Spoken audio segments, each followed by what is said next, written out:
Semua orang-orang hebat yang kamu kenal, Ronaldo, Lionel Messi, Donald Trump, Tun Najib, Tun Mahathir, demi Allah, mereka tidak akan mencari kalian nanti di akhirat. Mereka semua akan sibuk dengan kesalahan-kesalahannya yang digambarkan dalam Al-Quran. Anak lari dari orang tuanya, orang tua tinggalkan anaknya, suami meninggalkan istrinya, istri meninggalkan suaminya. Lalu siapa yang mencari kita? Dialah Rasulullah Muhammad sallallahu alaihi wasallam. Cintanya kepada kita ketika beliau bangkit dari alam kuburnya, hari kebangkitan namanya, dia gosok matanya, dia tidak cari, ya Jibril, mana bapakku yang tidak pernah aku tengok? Ya Jibril, mana istriku Khadijah yang habis hartanya untuk bantu saya dakwah?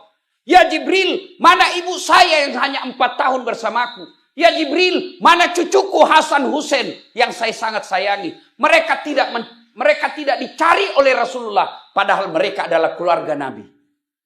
Tapi siapa yang dicari Nabi? Aina ummati?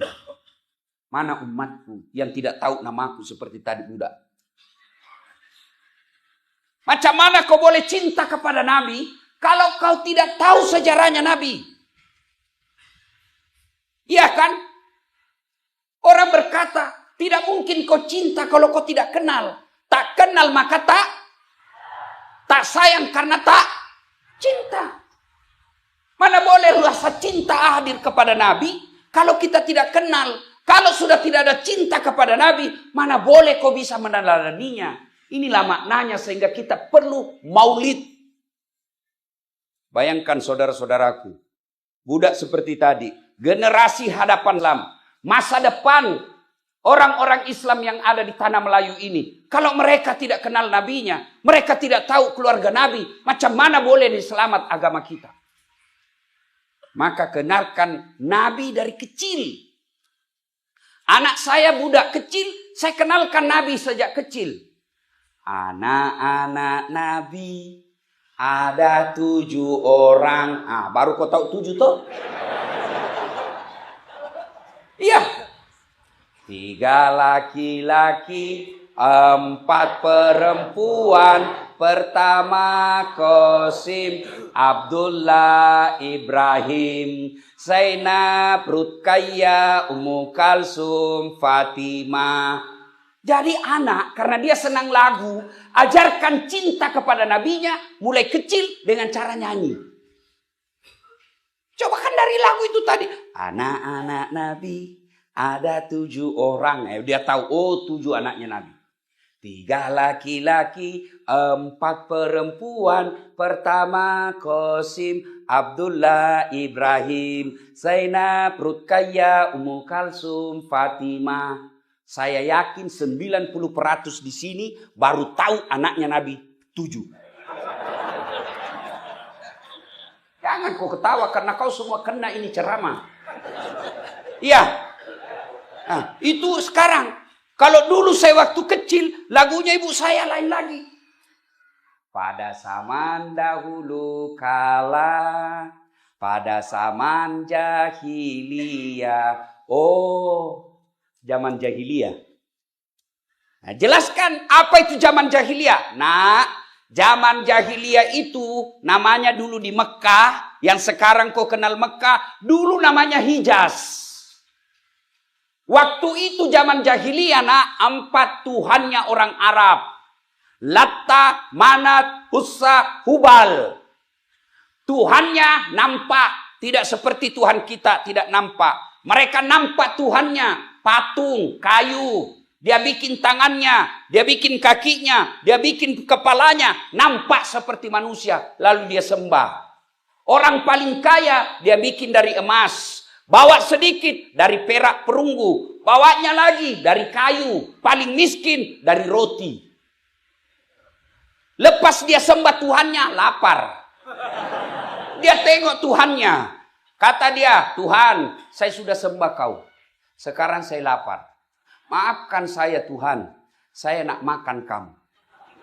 Zaman jahiliyah, Tuhannya dia makan nak. Sehebat-hebatnya jahat-jahatnya kalian, tidak ada yang makan Tuhannya. Tapi zaman jahiliyah Tuhannya dia makan. Itu zaman jahiliyah, nak. Lalu sampaikan perempuan zaman jahiliyah tidak ada martabatnya, nak, perempuan zaman itu. Perempuan zaman itu kalau lahir perempuan jenis kelaminnya langsung diambil sama bapaknya, dikubur hidup-hidup. Masih menangis anaknya, masih merah, keluar dari rahim ibunya, diambil sama bapaknya, dipendam, dikubur hidup-hidup. Kenapa? Perempuan dianggap hina. Bahkan perempuan kalau dewasa, tugasnya hanya apa? Lahir untuk melahirkan. Tempatnya dapur, kasur, sumur. Sumur, dapur, kasur. Kasur, sumur, dapur. Bahkan perempuan waktu itu, nak, itu dianggap jahiliyah. Boleh perempuan tukar ganti malam. Ah, kita bertarung ya. Kau suka bini saya? Iya. Kalau kau menang, ambil biniku pakai 2 hari. Zaman jahiliyah. Itulah Nabi lahir zaman jahiliyah.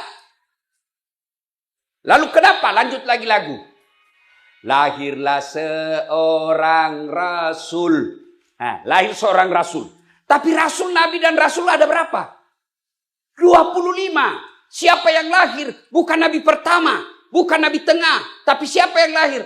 Lahirlah seorang rasul yang terakhir dan mulia. Siapa namanya? Bukan Ibrahim. Siapa namanya? Bukan Yunus. Siapa namanya? Bukan Daud. Siapa namanya? Nabi Muhammad namanya. Nabi Muhammad. Dan tuan-tuan harus tahu. Sebelum lahir anaknya Siti Aminah. Dari Adam sampai tahun gajah. Tidak ada satupun manusia di bumi ini punya nama Muhammad. Nama penting. Tuan-tuan kasih nama Muhammad anakmu. Tapi tuan-tuan yang punya nama Muhammad, jangan pula kau tidak sholat. Namamu Muhammad tapi tidak sholat. Kau dicari nanti sama malaikat. Namamu Muhammad tapi kau selingkuh. Namamu Muhammad tapi kau tidak puasa. Kau menghina nabiku. Nah, maka diangkatlah Rasul, dikasih nama Muhammad. Lahirlah Nabi, seorang Rasul yang terakhir bernama Muhammad. Siapa nama ibunya? Siti Aminah.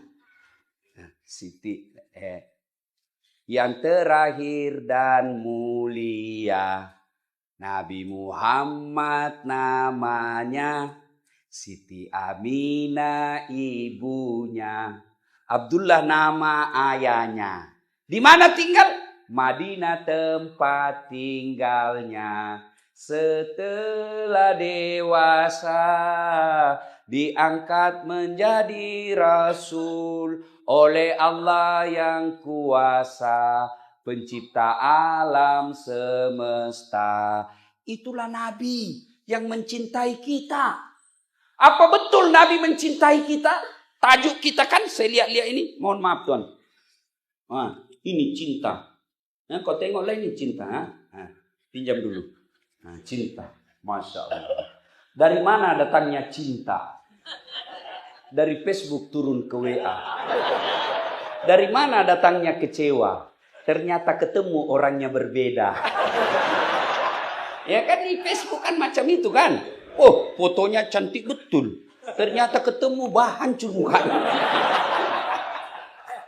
Cinta. Ayo. Apa betul cinta kepada kita? Rasulullah cinta kepada kita. Tabe. Coba dengar. Nabi influenza. Bahasa Melayunya salesma. Cocok nih. Itu yang bukan, jangan juga kau bayangkan keluar hidungnya Rasul di sini. Enggak. Maksudnya demam. Ya, masemangi. Matandrei pelana. Mampet di uluna.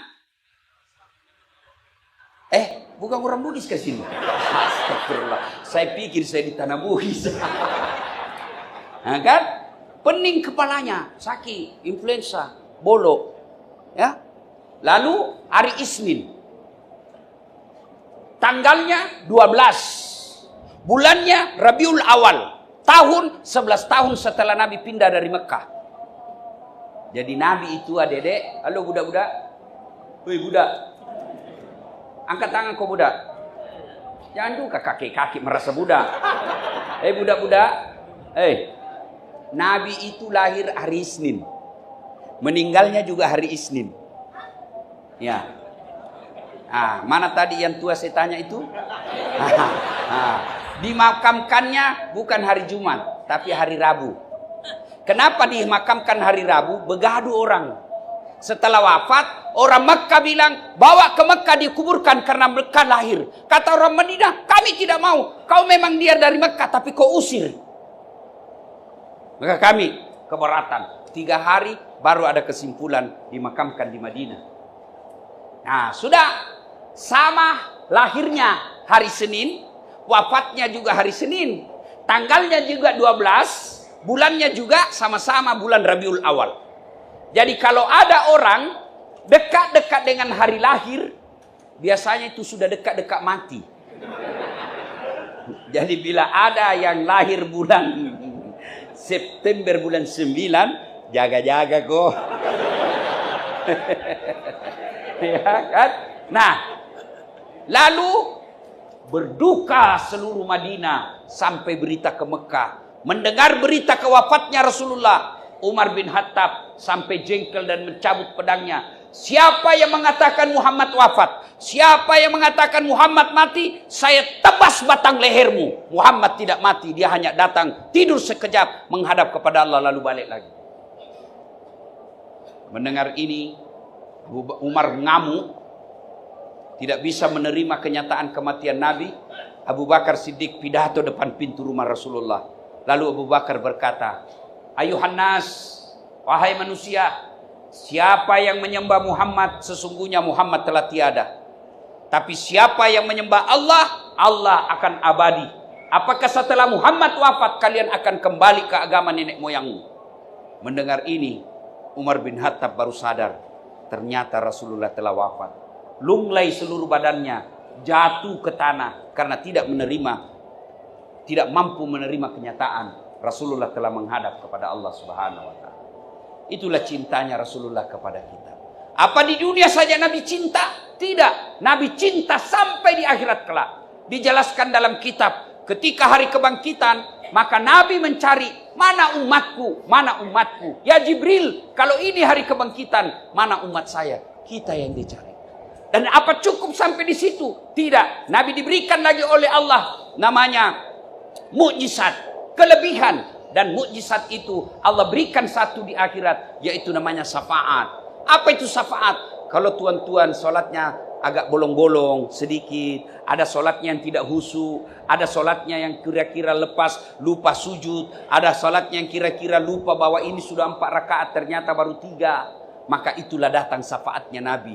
Dia tambal kekurangan-kekurangan kita beribadah. Ada haji kita yang sombong, ada haji kita yang hanya mau pamer, ada sedekah kita yang hanya mau pamer. Allah berikan Muhammad, berikan syafaat agar ibadahnya bisa diterima sisi Allah. Cintanya Rasulullah dunia sampai akhirat. Jangan pernah mempertanyakan cintanya Nabi kepada kita. Yang kita pertanyakan, sudahkah kita cinta kepada Rasulullah Muhammad sallallahu alaihi wasallam? Pertanyaan, Ustadz, bila saya cinta kepada Nabi, macam mana caranya? 1, perbanyak salawat. You ada soalan dalam hidup?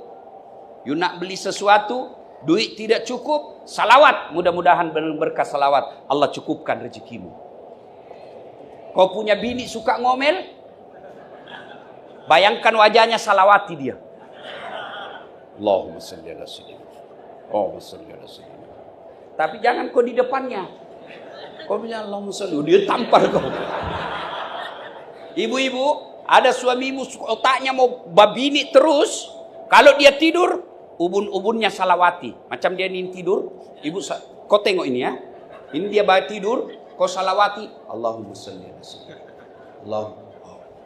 Kalau dia bangun, apa kau bikin? Salawat. Kan? Anak muda, ada perempuan kau senang sekali, kau mau sama dia, dia pun mau sama kamu, mau muntah lihat mukamu. Jangan putus asa. Selama niatmu mau ibadah, mau menegakkan nikah karena Allah, Bayangkan wajahnya, kau salawati dia banyak-banyak. Allahumma sholli ala sayyidina. Allahumma sholli ala sayyidina. Allahumma sholli. Esok jumpa langsung dia bilang, bang, lamar saya. Tapi jangan kau salawati bininya orang. Hah? Salawat. Bersalawat kepada Rasul. Kadang saya ditanya, Ustaz, kenapa doa saya tidak dikabulkan? Kau salawat tidak? Tidak. Itu penyebabnya. Siapa yang doa, tak awal dan akhir dengan doanya tanpa salawat, maka doanya tergantung antara langit dan bumi. Jadi bila nak berdoa, salawat dulu. Allahumma salli ala sayyidina Muhammad wa ala ali sayyidina Muhammad. Ya Nabi, salam alaik. Ya Rasul, salam alaik. Ya Habib, salam alaik. Salawatullah alaik. Barulah kau minta. Doakan dulu ibu bapak. Allahumma ghafirli wali walidayya warhamhuma kama rabbayani shaghira. Tidak tahu bahasa Arab, bahasa Melayu juga boleh. Tidak tahu pun bahasa Melayu, cakap. Kau dalam hati saja.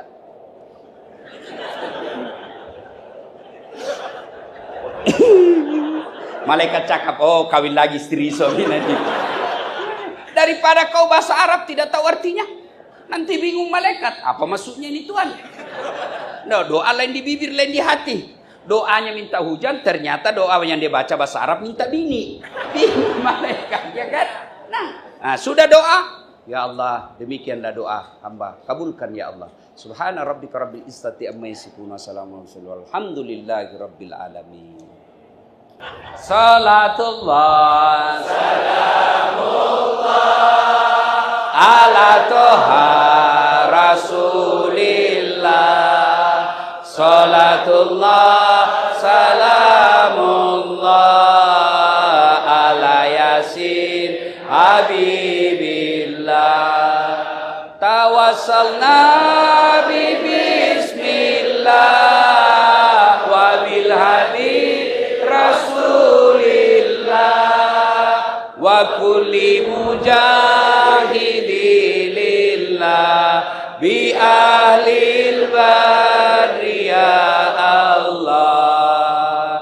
Selawat. Ibu nak punya anak soleh soleha, selawati dia setiap saat. Tak ada dosanya ibu ambil air dalam bejana, dalam gelas atau dalam ini, macam ini bu, ya.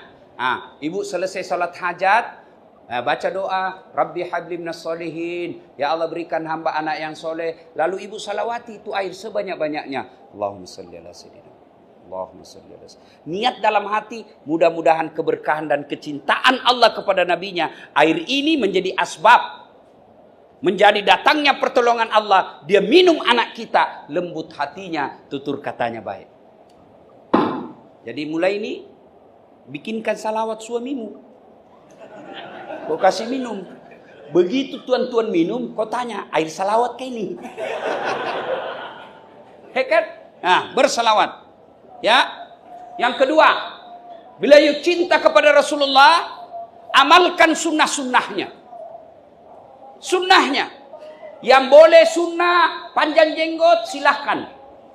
Tapi jangan kau tuduh orang tidak jenggot, tidak sunnah. Sebab saya pun dianggap ustadz tidak sunnah. Di Indonesia ramai di medsos, ustadz sunnah, saya cari nama saya, tak ada. Ustadz tidak sunnah, nomor 13 nama saya. Saya cakap, kenapa kau tuduh saya ustadz tidak sunnah? Dia bilang, macam mana kau ustadz sunnah, tidak ada jenggotmu. Mana boleh kalau kita tidak mau tumbuh? Saya sudah bagi minyak, tidak mau tumbuh dia. Ya, yang mau pakai celana di atas mata kaki silahkan. Tapi jangan pula orang yang tidak di atas mata kakinya kau anggap tidak sunnah. Ada sunnah yang lain. Sunnah yang mulai sederhana. Apa? Kau berikanlah salam setiap kau ketemu. Itu dalam Islam. Tidak boleh kita tidak urus tetangga. Tidak boleh kita individualis. Kita dalam Islam itu punya kepekaan terhadap orang di samping kita. Jangankan teman, jangankan kenal, tidak kenal sekalipun, kita mesti menyapa dan mendoakan. Mana buktinya? Duduk-duduk di kereta umum, bus persiaran. Kalau di kampung saya namanya PT-PT. Di sini bus berhenti-henti. Ya kan? Ya, betul. Bus orang awam, ya kan? Atau pesawat lah, pesawat terbang. Kau duduk di sini, begitu di sampingmu bersin, haci. Apa dia ucapkan? Alhamdulillah. Apa kau ucapkan? Yarhamkallah. Padahal kita tidak kenal. Apalagi dia balas. Karena sudah didoakan. Dia balas lagi. Yahdi bikumullah. Iya. Tapi macam mana umat Rasulullah sekarang? Mereka satu keluarga. Satu rumah. Pergi makan katanya kumpul keluarga. Dia pergi makan di kedai. Tapi apa dia saling baku sapa? Tidak. Dengan sibuk dengan begininya masing-masing. Bapaknya di sini, mamanya di sini, anaknya sini, anaknya sini. Semua sibuk. Tidak ada yang bincang. Tidak begitu Rasulullah mengajarkan kita. Rasulullah setiap jumpa orang, beliau jabat tangan. Dan beliau jabat tangan, tidak pernah dia lepas tangannya sebelum orang melepasnya. Dan dua tangan. Beliau kalau dipanggil sama sahabat, Das'ad, kalau saya paling balik, iya Datuk. Tapi Nabi tidak. Das'ad, ya Muhammad. Beliau balik begini. Dia balik seluruh badannya. Sangat menghormati. Beliau bila jumpa orang, jabat tangannya, dia senyum, dia pandang matanya. Kalau kita jumpa kawan handphone, iya. Itulah Rasulullah, cinta Rasulullah. Amalkan sunnah-sunnahnya. Naik sikit, ibu-ibu. Hei, you nak bantu suamimu cari nafkah? Jawab dulu. Mau tak? Baru 10 orang. Mau? Bila you nak mau bantu suami cari nafkah, tak payah kau pergi pusing-pusing bandar. Lebih kau tinggal di rumahmu sholat duha. Siapa yang bagi rezeki? Pekerjaan? Bukan. Biar pekerjaan sama, pasti ada yang kaya, ada yang tidak. Meskipun sama tempatnya kerja. Iya toh? Itu menunjukkan Allah yang bagi rezeki. Puan-puan tahu cicak? Tahu? Apa dia makan itu cicak? Nyamuk. Ya toh? Masuk akal tak? Tak masuk akal kan? Cicak cuma di dinding. Nyamuk terbang. Mana boleh dijumpa? Tidak ada punya iPod. Iya toh? Satu di dinding, satu terbang. Mana bisa dia makan? Tapi lagu saya waktu kecil. Cicak-cicak di dinding, diam-diam merayap. Datang seekor nyamuk. Nyamuk yang datang. Tidak lagu cakap, nyamuk lompat ke nyamuk. Cicak lompat ke nyamuk. Enggak, patah-patah cicak kalau dia lompat. Itu Allah. Ada 3 rahasia Allah yang tak boleh kau campuri. 1, bini, jodoh. Cantik betul istrinya. Suaminya jelek, jodoh. Yang kedua, ajal. Biar kau mau, kalau tidak tiba, tidak mati kau. Yang ketiga, rezeki. Nah, karena rezeki urusan Allah, bagi kita orang Islam, yang mendatangkan rezeki 1, sholat duha. 2, surah Al-Waqi'ah. 3, sedekah. 4, doa.